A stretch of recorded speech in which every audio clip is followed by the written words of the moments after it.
لاہور کے نمازیوں نے عید الفطر کی نماز ادا کرنے کے لیے مساجد کا رخ کیا تو ان کی خوشیاں پھیکی کرنے کے لیے بھکاریوں کی ٹولیاں موجود تھیں جو عید کی نماز کے اختتام کے ساتھ ہی متحرک ہو گئیں۔ جہاں بھی فرزندان اسلام نظر آئے بھکاری ان پر لپک پڑے۔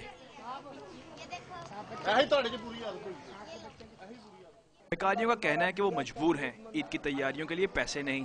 سب بچے نہا کر کپڑے ڈالیں گے، دعا کریں گے سر جی فطرانہ دے دو۔ مجبور ہو کے آئی ہیں کی کرا سندھ کے ہاں سلاب کے مارے ہاں اتنے کس کے پاس عید کرے، اپنے تو کوئی ہے نہیں ادھر پردیش میں، پھر منگنے لگے۔